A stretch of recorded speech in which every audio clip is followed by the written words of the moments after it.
선생님 고생 많았습니다. 한국 영화 100년 역사에서 딱 한 명만 꼽으라면 모두가 이 사람을 말합니다. 안성기. 2026년 1월 5일 오전 9시. 그가 세상을 떠났습니다. 서울 성모병원 장례식장. 영정 사진 속 안성기는 환하게 웃고 있었습니다. 40년 전 기쁜 우리 젊은 날 촬영 때 찍은 사진이었죠. 아내 오소영 씨가 직접 고른 사진이었습니다. 가장 안성기다운 모습이라고 했어요. 그 앞에 이정재와 정우성이 서 있었습니다. 두 후배 배우는 조용히 운구를 자처했습니다. 안성기가 세상을 떠나기 전날까지도 그는 후배들을 생각했다고 합니다. 병상에서도 영화 이야기를, 후배 이야기를 했다고 해요. 그 마음을 기억하며 이정재와 정우성은 선배의 마지막 길을 함께 걸었습니다. 빈소에는 영화계 선후배들이 줄을 이었습니다. 그런데 이상한 광경이 펼쳐졌어요. 눈물을 흘리는 사람보다 조용히 고개를 숙이는 사람이 더 많았습니다. 선배님, 고생 많으셨습니다. 한 후배 배우가 영정 앞에서 이렇게 말했다고 합니다. 감사합니다도 아니고 그리울 겁니다도 아니었어요. 고생 많으셨습니다 였습니다. 왜 하필 이 말이 었을까요? 스타들의 소식을 전해드리는 시간입니다. 구독 먼저 눌러주시고 좋아요도 함께 눌러주시면서 오늘 이야기 차분히 이어가겠습니다. 안성기는 1950년 12월 31일 생입니다. 올해 나이로 74세였죠. 지난달 30일 오후 서울 용산구 자택에서 음식을 먹다가 기도에 음식물이 걸려 쓰러졌습니다. 심정지 상태로 순천향대학병원에 급히 이송됐고 중환자실에서 6일간 치료를 받았지만 결국 회복하지 못했어요. 안성기는 2019년부터 비호지킨 림프종, 혈액암과 싸워왔습니다. 2020년 완치 판정을 받았지만 재발했고 그 후로도 꾸준히 투병을 이어왔죠. 갑작스러운 건강 악화 소식에 미국에 있던 큰아들 안다빈 씨가 급히 귀국했습니다. 1월 2일이었다고 해요. 아버지와 마지막 시간을 보내고 싶었던 거였죠. 그리고 사흘 뒤 가족이 지켜보는 가운데 안성기는 조용히 눈을 감았습니다. 1957년 안성기의 나이 5살 때였습니다. 김기영 감독의 영화 황혼열차에 아역으로 출연하면서 영화계에 첫 발을 내디뎠죠. 아버지 안하영 씨가 김기영 감독과 친구였습니다. 김 감독이 아역 배우를 찾자 안하영 씨는 막내 아들을 데려갔어요. 그게 시작이었습니다. 5살 아이가 카메라 앞에 섰습니다. 어른들이 시키는 대로 움직였고 대사를 따라했겠죠. 그 아이는 몰랐을 겁니다. 자신이 앞으로 70년 가까이 이 일을 하게 될 거라는 걸 말이에요. 1959년 안성기는 김기영 감독의 10대의 반항으로 미국 샌프란시스코 국제영화제에서 소년특별연기상을 받았습니다. 한국 배우가 해외 영화제에서 받은 최초의 연기상이었죠. 7살이었습니다. 그 후로도 안성기는 계속 영화에 출연했어요. 마부, 로맨스 빠빠, 순교자 같은 작품들이었습니다. 1960년대 내내 그는 아역 배우로 70편이 넘는 영화에 출연했죠. 그런데 문제가 생겼습니다. 10대가 되면서 일이 뚝 끊긴 겁니다. 귀여운 아이 역할은 더 이상 할 수 없었고 그렇다고 어른 역할을 하기엔 어렸죠. 이건 비단 안성기만의 문제가 아니었어요. 당시 아역 배우들 대부분이 겪는 일이었습니다. 사람들은 안성기를 옛날에 유명했던 아역 배우 정도로만 기억했어요. 한 인터뷰에서 안성기가 이렇게 말한 적이 있습니다. 그때가 제일 힘들었습니다. 아역으로 유명했다는 게 오히려 짐이 됐죠. 중학교 3학년 때 찍은 젊은 느티나무를 마지막으로 안성기는 연기를 그만뒀습니다. 1968년이었어요. 그는 한국외국어대학교에 진학했습니다. 베트남어를 전공했죠. 당시 베트남 전쟁이 한창이었고 베트남어 전공자에 대한 수요가 있을 거라 생각했다고 합니다. 하지만 그가 소위로 임관할 즈음 베트남 전쟁이 끝나버렸어요. 베트남어를 살려 취업하기도 어려웠죠. ROTC 12기로 육군 장교 생활을 마치고 중위로 전역한 후 안성기는 고민에 빠졌습니다. 연기 말고는 할 줄 아는 게 없었어요. 나중에 그가 한 말입니다. 그리고 솔직하게 덧붙였죠. 그리고 사실 하고 싶었습니다. 10년 만에 안성기는 다시 영화계로 돌아왔습니다. 1978년 김기영 감독의 병사와 아가씨들이었습니다. 하지만 쉽지 않았어요. 아역 시절의 이미지는 완전히 사라졌고 20대 중반의 무명 배우로 다시 시작해야 했죠. 작은 역할이라도 나오면 했고 단역이라도 성실하게 소화했습니다. 그러던 중 기회가 찾아왔습니다. 1980년 이장호 감독의 바람 불어 좋은 날이었어요. 당시 한국 사회의 변화와 젊은이들의 고민을 담은 영화였죠. 안성기는 이 영화로 대종상 신인나무상을 받았습니다. 29이었어요. 10년을 기다린 보람이 있었습니다. 당시 그가 남긴 말입니다. 1981년 임권택 감독의 만다라가 나왔습니다. 불교 승려의 구도 과정을 그린 작품이었죠. 안성기는 이 영화로 국제적인 주목을 받았습니다. 예술성을 인정받은 거예요.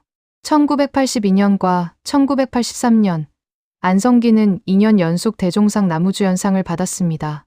백상예술대상에서도 1982년부터 1985년까지 4년 연속 나무주연상을 받았어요. 숫자로 보면 이렇습니다. 백상예술대상 나무주연상 총 8회, 대종상 나무주연상 총 5회, 청룡영화상 나무주연상 2회, 한국 3대 영화상을 모두 석권한 배우였습니다. 그것도 여러 차례요. 더 놀라운 건 이겁니다. 1980년대, 1990년대, 2000년대, 2010년대, 4개 연대에 걸쳐 모두 주연상을 받은 배우는 안성기가 유일합니다. 첫 나무주연상과 마지막 나무주연상 사이의 간격이 30년입니다. 1982년과 2012년이었죠. 1984년 고래사냥은 안성기를 대중적 스타로 만들었습니다. 젊은이들의 방황과 사랑을 그린 이 영화는 당시 큰 흥행을 거뒀어요. 극장마다 관객이 몰렸죠.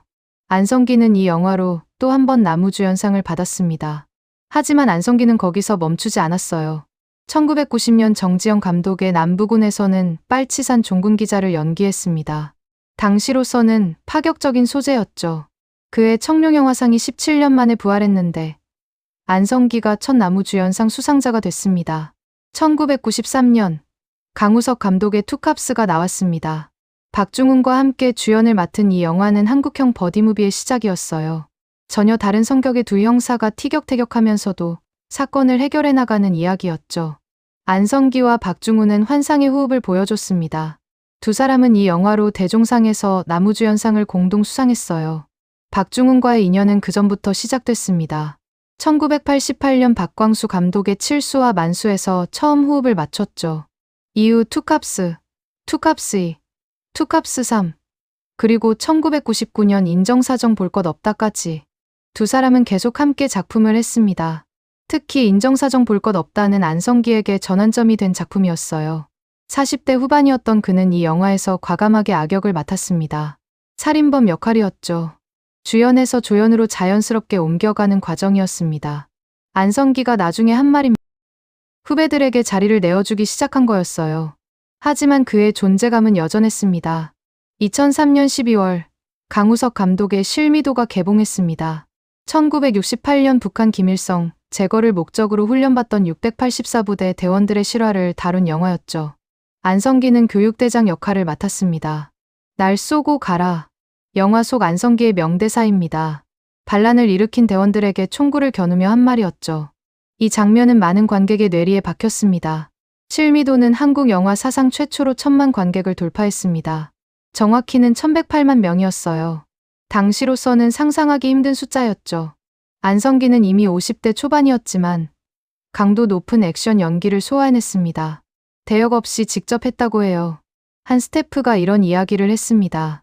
안성기 선배님이 직접 액션 장면을 다 하셨어요. 50대인데도 젊은 배우들보다 더 열심히 하시더라고요. 2006년 안성기는 박중훈과 다시 만났습니다. 이준익 감독의 라디오 스타였어요.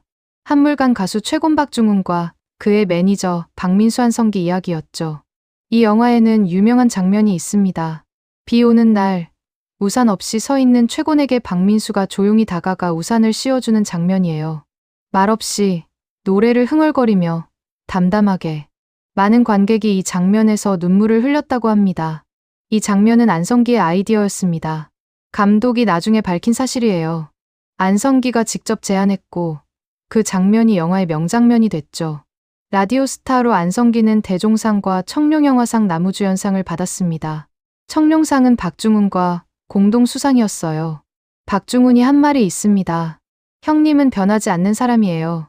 제가 20년 넘게 봐왔는데 항상 똑같으세요. 안성기는 평생 140편에서 170편 정도의 영화에 출연했습니다. 정확한 숫자는 집계 방법에 따라 다르지만 어쨌든 엄청난 양이죠.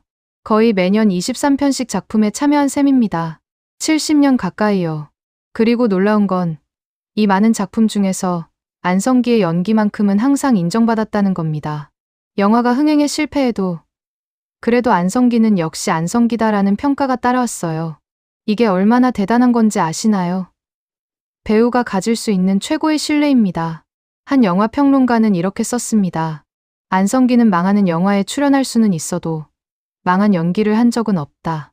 안성기는 한국 영화의 변화를 온몸으로 겪어낸 배우였습니다. 1960년대 전성기, 1970년대 암흑기, 1980년대 부활, 1990년대 도약, 2000년대 천만 영화 시대, 모든 시기를 거쳐왔죠. 그 긴 시간 동안 안성기는 단 한 번도 영화를 떠나지 않았습니다. 드라마도 하지 않았어요. 연극도, 뮤지컬도 하지 않았습니다. 오직 영화만 찍었어요. 2017년 데뷔 60주년 기념 특별전이 열렸을 때 기자회견에서 한 말이 있습니다. 올해 연기하는 게 꿈입니다. 나이 먹었어도 에너지를 보여주고 싶어요. 관객들에게 노쇠함을 느끼게 하고 싶지 않습니다. 그러면서 이렇게 덧붙였죠. 올해 하고 싶은 이유는 후배들 때문이기도 합니다.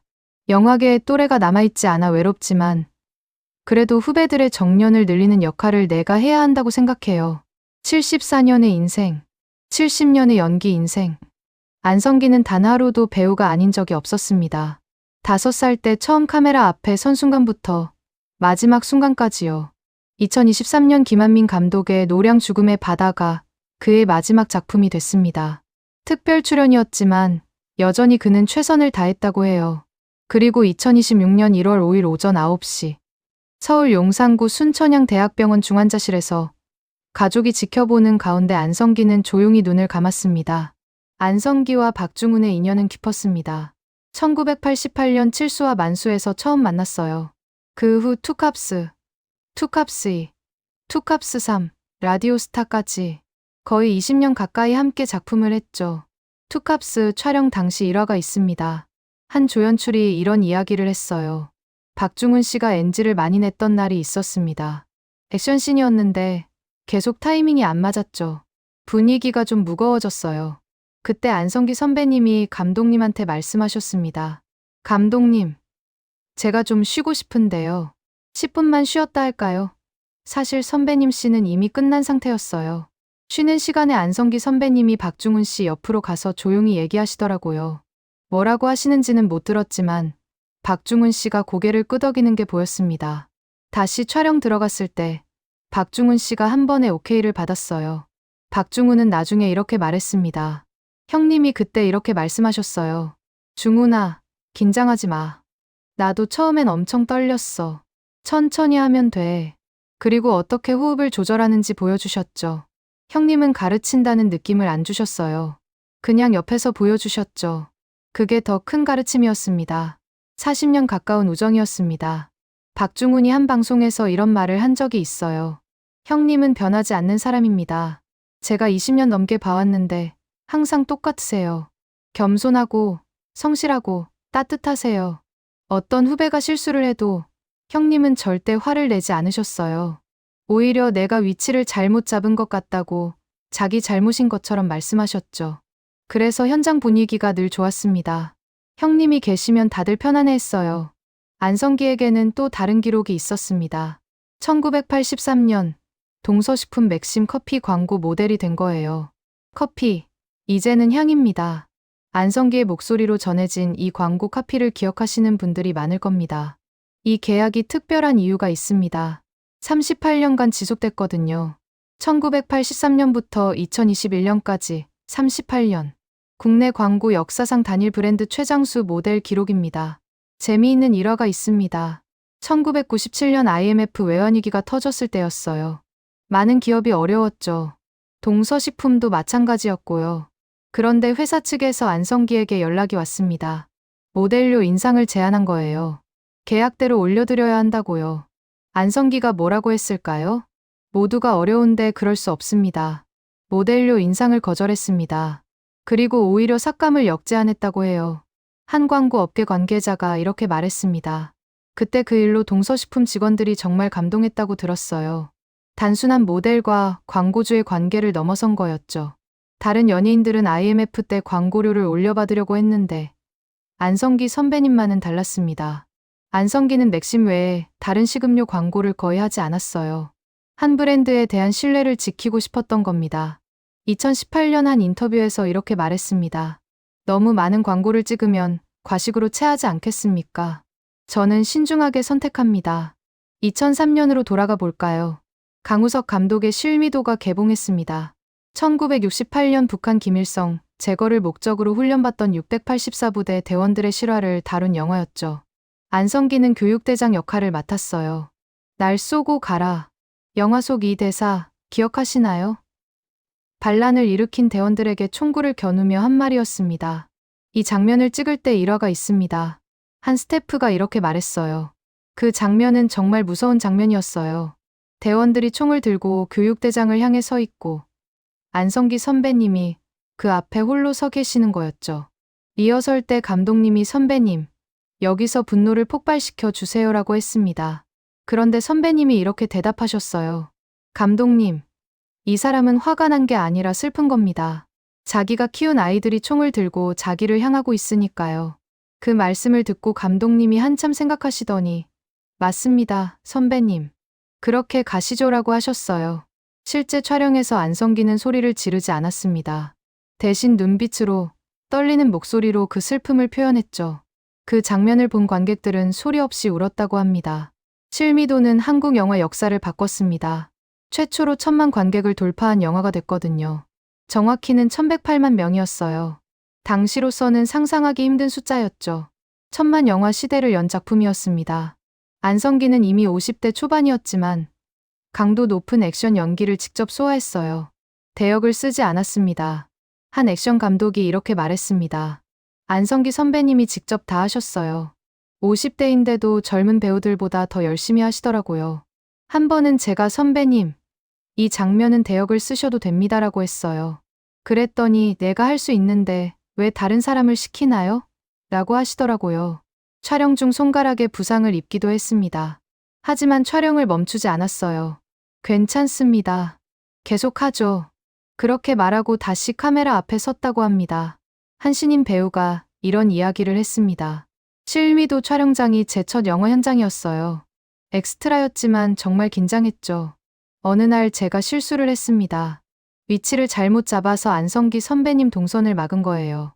감독님이 CUT 하고 소리쳤고 저는 얼어붙었습니다. 그때 안성기 선배님이 감독님한테 이렇게 말씀하셨어요. 감독님, 제가 빨리 움직여서 그래요. 다시 한번 하죠. 본인 잘못이 아닌데도 그렇게 말씀하신 겁니다. 저는 그날 선배님한테 정말 감사했어요. 촬영 끝나고 선배님이 저한테 조용히 다가오셔서 다음엔 이렇게 서보세요라고 알려주셨습니다. 혼내지 않고 가르쳐 주신 거예요. 박중훈이 2019년 한 인터뷰에서 이런 말을 했습니다. 형님은 평생 그렇게 사셨어요. 앞에 나서지 않고 뒤에서 사람들을 챙기셨죠. 촬영장에서 제일 먼저 오시고 제일 늦게 가셨어요. 후배들이 촬영하는 걸 끝까지 지켜보셨습니다. 한 번은 제가 물어봤어요. 형님, 왜 이렇게 하세요? 그랬더니 이렇게 대답하시더라고요. 중훈아, 우리가 이 일을 오래 하려면 서로 배려해야 해. 내가 선배니까 내가 먼저 보여줘야지. 박중훈은 말을 잇지 못하고 한참을 있다가 이렇게 덧붙였습니다. 형님 보면서 제가 배운 게 정말 많아요. 연기 말고도요. 사람이 어떻게 살아야 하는지를요. 화려한 무대 위에서 안성기는 늘 빛났습니다. 하지만 무대 뒤에서 그는 더 조용했습니다. 말보다 행동으로, 가르침보다 보여줌으로 그렇게 70년을 살아왔던 거예요. 그리고 안성기에게는 무대 밖에 또 다른 삶이 있었습니다. 1985년 안성기는 결혼을 했어요. 상대는 조각가 오소영 씨였습니다. 이화여대 조소과를 나온 예술가였죠. 두 사람이 어떻게 만났는지 아세요? 병원에서였습니다. 오소영 씨가 아는 사람 병문안을 갔다가 그 자리에서 안성기를 우연히 만난 거예요. 안성기도 같은 사람을 문병 온 거였죠. 첫눈에 반했다고 합니다. 안성기가 나중에 한 인터뷰에서 이렇게 말했어요. 병문안 간 사람은 눈에 안 들어오고 오소영 씨만 보였습니다. 1985년 결혼식을 올렸습니다. 두 사람은 이남을 뒀어요. 큰아들 안다빈, 둘째 안필립. 두 아들 모두 나중에 화가가 됐죠. 안성기의 아내 사랑은 유명했습니다. 1996년 영화 잡지 시네21에서 재미있는 설문조사를 한 적이 있어요. 가장 싫어하는 연예인을 물었는데 안성기가 순위에 들어갔다고 합니다. 이유가 뭐였을까요? 아내한테 너무 잘해서. 농담 반 진담 반이었지만 안성기의 애처가 이미지를 보여주는 일화였죠. 실제로 안성기는 영화에서 침 대신을 거의 하지 않았어요. 아내에게 미안하다는 이유였습니다. 박중훈이 한 방송에서 이런 이야기를 했습니다. 형님이 이런 말씀을 하신 적이 있어요. 꿈에서 아름다운 여자가 유혹을 했대요. 그런데 형님이 꿈에서라도 아내를 배신할 수 없다고 생각하고 억지로 잠에서 깼다고 하시더라고요. 꿈에서까지 아내를 생각한 겁니다. 1993년 영화 꿈 촬영 때 일화가 있습니다. 안성기는 이 영화에서 강간범 역할을 맡았어요. 당시 여배우 황신혜와 강한 장면을 찍어야 했죠. 촬영이 끝나고 안성기는 한동안 아내를 제대로 쳐다보지 못했다고 합니다. 너무 미안해서요. 연기였는데도 말이에요. 나중에 한 인터뷰에서 이렇게 말했습니다. 아내한테 정말 미안했어요. 연기라는 걸 알지만 제 마음이 편하지 않았습니다. 이 이야기를 들은 오소영 씨가 뭐라고 했을까요? 그게 연기인데 뭘 그러냐고 웃으며 말했다고 해요. 하지만 안성기는 그 후로도 그런 장면이 있는 작품은 최대한 피했습니다. 안성기는 아버지로서도 평범했습니다. 큰아들 안다빈이 화가가 되고 싶다고 했을 때 많은 사람이 반대했다고 해요. 안정적인 직업을 가져라고 조언했죠. 하지만 안성기는 달랐습니다. 내가 하고 싶은 걸 해라. 아빠가 응원할게. 안다빈은 미국 프레즈 인스티튜트에서 회화를 전공했어요. 지금은 뉴욕에서 활동하는 서양화가가 됐죠. 안다빈의 첫 전시회 때였습니다. 안성기는 직접 전시장에 가서 아들의 작품을 날랐다고 해요. 한 관람객이 이렇게 말했습니다. 안성기 선배님이 직접 작품을 나르시는 걸 봤어요. 유명한 배우인데도 전혀 내색하지 않고 그냥 아들을 돕는 아버지였습니다. 둘째 안필립도 화가가 됐습니다. 안필립이라는 이름에도 이야기가 있어요. 1992년 한 잡지 인터뷰에서 안성기가 이렇게 말했습니다. 안창호 선생님 아들 이름이 필립이에요. 그 이름을 딴 겁니다. 독립운동가 도산 안창호 선생의 아들 이름이었죠. 안성기는 자식에게 그런 의미를 담은 이름을 지어준 겁니다. 오소영 씨가 전시회를 열 때마다 안성기는 빠짐없이 참석했습니다. 작품을 날랐고 설치를 도왔고 관람객들을 맞이했죠. 유명한 배우였지만 그 자리에서는 그냥 아내를 돕는 남편이었습니다. 안성기는 매년 두 가지 날을 꼭 챙겼다고 해요. 처음 만난 날, 그리고 결혼 기념일. 촬영이 있을 때를 빼고는 절대 잊지 않았습니다. 40년 넘게요. 오소영 씨가 나중에 이렇게 말했습니다. 남편은 집에서도 늘 한결같았어요. 카메라 앞이나 뒤나 똑같은 사람이었습니다. 그런데 안성기에게는 또 다른 얼굴이 있었습니다. 2000년 한국 영화계에 큰 논란이 있었어요. 스크린쿼터 축소 문제였습니다. 스크린쿼터는 극장에서 1년에 일정 일수 이상 한국 영화를 상영하도록 하는 제도였죠. 당시 1년 365일 중 146일이었어요. 정부가 이걸 줄이려고 했습니다. 외국, 특히 미국의 압력이 있었거든요.